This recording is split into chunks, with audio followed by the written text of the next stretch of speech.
حضرت صلی اللہ تعالیٰ علیہ وسلم کی تعلیم و تلقین کا فیض اگرچہ سفر حضر، جلوت خلوت، نشست برخاست غرض ہر وقت جاری رہتا تھا، تاہم اس سے وہی لوگ مستفیض ہو سکتے تھے جو اتفاق سے موقع پر ہوتے تھے۔ اس بنا پر آپ صلی اللہ تعالیٰ علیہ وسلم نے تعلیم و ارشاد کے بعض اوقات خاص کر دیے تھے کہ لوگ پہلے سے مطلع رہیں اور جن کو استفادہ منظور ہو آ سکیں۔ یہ صحبتیں عموماً مسجد نبوی میں منعقد ہوتی تھیں۔ مسجد نبوی میں ایک چھوٹا سا صحن تھا، کبھی آپ صلی اللہ تعالیٰ علیہ وسلم وہاں نشست فرماتے۔ ابتداً حضرت صلی اللہ تعالیٰ علیہ وسلم کی نشست کے لیے کوئی ممتاز جگہ نہ تھی۔ باہر سے اجنبی لوگ آتے تو آپ صلی اللہ تعالیٰ علیہ وسلم کو پہچاننے میں دقت ہوتی۔ صحابہ نے ایک چھوٹا سا مٹی کا چبوترا بنا دیا تھا، آپ صلی اللہ علیہ وسلم اس پر تشریف رکھتے، باقی دونوں طرف اصحاب حلقہ باندھ کر بیٹھ جاتے۔ ان مجالس میں آنے والوں کے لیے روک ٹوک نہ تھی، عموماً بدو اپنے اسی وحشت نما طریقہ سے آتے اور بے باک سوال و جواب کرتے۔ خلق نبوی کا منظر ان مجالس میں زیادہ حیرت انگیز بن جاتا تھا۔ آپ صلی اللہ تعالیٰ علیہ وسلم پیغمبر خاتم کی حیثیت سے رونق افروز ہیں، صحابہ عقیدت کیش غلاموں کی طرح خدمت اقدس میں حاضر ہیں۔ ایک شخص آتا ہے اور اس کو حضرت صلی اللہ تعالیٰ علیہ وسلم میں اور حاشیہ نشینوں میں کوئی ظاہری امتیاز نظر نہیں آتا۔ لوگوں سے پوچھتا ہے محمد صلی اللہ علیہ وسلم کون ہے؟ صحابہ بتاتے ہیں کہ یہی گورے سے جو آدمی ٹیک لگا کر بیٹھے ہوئے ہیں۔ وہ کہتا ہے اے ابن عبد المطلب، میں تم سے نہایت سختی سے سوال کروں گا، خفا نہ ہونا۔ آپ صلی اللہ تعالیٰ علیہ وسلم بخوشی سوال کی اجازت دیتے ہیں۔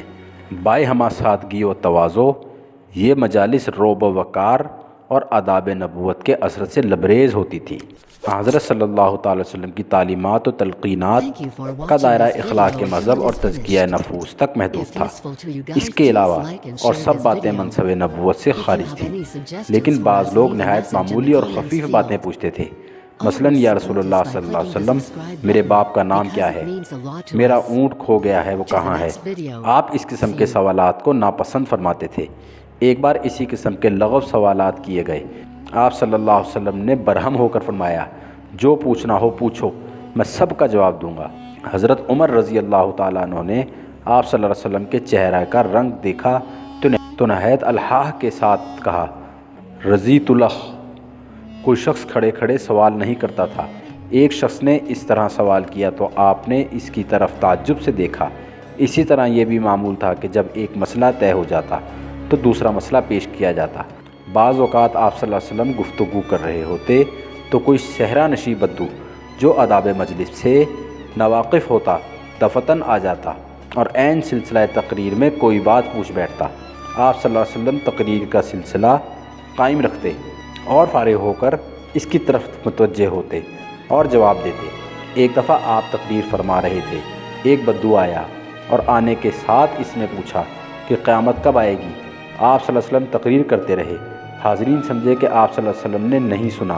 کسی نے کہا سنا، لیکن آپ کو ناگوار ہوا۔ آپ صلی اللہ علیہ وسلم گفتگو سے فارغ ہو چکے تو دریافت فرمایا کہ پوچھنے والا کہاں ہے؟ بدو نے کہا میں یہ حاضر ہوں۔ آپ صلی اللہ علیہ وسلم نے فرمایا کہ جب لوگ امانت کو ضائع کرنے لگیں۔ بولا کہ امانت کیوں کر ضائع ہوگی؟ فرمایا جب نااہلوں کے ہاتھ میں کام آئے گا۔ اس قسم کی مجالس کے لیے جو خاص وقت مقرر تھا وہ صبح کا تھا۔ نماز فجر کے بعد آپ بیٹھ جاتے اور فیوز روحانی کا سرچشمہ جاری ہو جاتا۔ بعض روایتوں سے معلوم ہوتا ہے کہ ہر نماز کے بعد آپ ٹھہر جاتے اور مجلس قائم ہو جاتی۔ چنانچہ کعب بن مالک رضی اللہ تعالیٰ عنہ پر جب غزوہ تبوک کی غیر حاضری کی وجہ سے عتاب نازل ہوا تو انہی مجالس میں آ کر حضرت صلی اللہ تعالیٰ علیہ وسلم کی خوشنودی مزاج کا پتہ لگاتے۔ خود ان کے الفاظ یہ ہیں، ترجمہ: میں رسول اللہ صلی اللہ علیہ وسلم کے پاس آتا تھا اور سلام کرتا تھا اور آپ بعد نماز کے اپنی مجلس میں ہوتے تھے تو میں اپنے جی میں کہتا تھا کہ آپ نے جواب سلام میں اپنے لب ہلائے یا نہیں ہلائے۔ صبح کی مجلسوں میں کبھی کبھی آپ واز فرماتے۔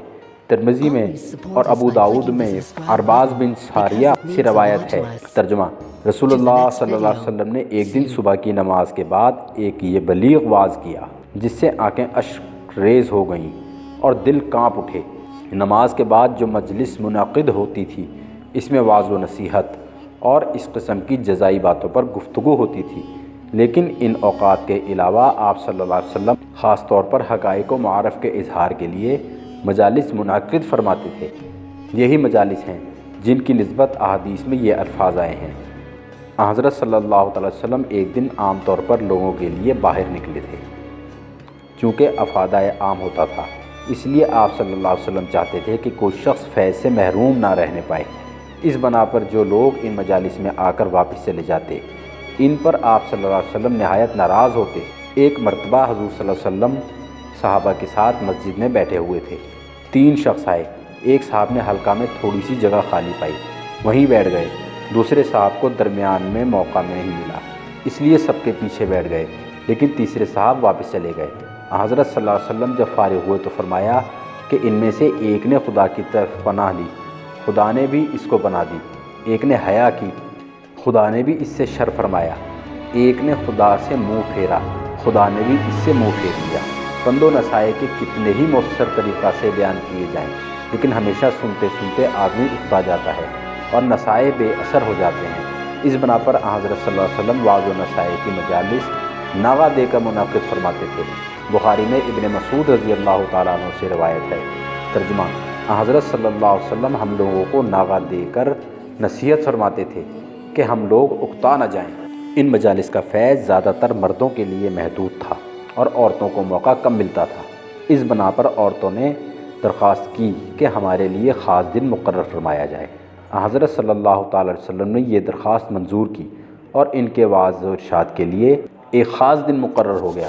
اگرچہ مسائل شرعیہ کے متعلق ہر قسم کے سوالات کی اجازت تھی اور خاتونان حرم وہ مسائل دریافت کرتی تھیں جو خاص پردہ نشینوں سے تعلق رکھتے ہیں، تاہم کوئی پردہ کا واقعہ مجالس عام میں سوال کی غرض سے پیش کیا جاتا تو فرط حیا سے آپ صلی اللہ علیہ وسلم کو ناگوار ہوتا۔ اس قسم کے پردے کی بات مرد بھی مجمع میں پوچھتے تو آپ صلی اللہ علیہ وسلم کو تقدر ہوتا۔ ایک دفعہ ایک انصاری نے جن کا نام عاصم تھا مجلس عام میں پوچھا کہ اگر کوئی شخص اپنی بیوی کو غیر کے ساتھ دیکھ لے تو کیا حکم ہے؟ حضرت صلی اللہ علیہ وسلم کو ناگوار ہوا۔ آپ صلی اللہ علیہ وسلم نے ان کو ملامت کی۔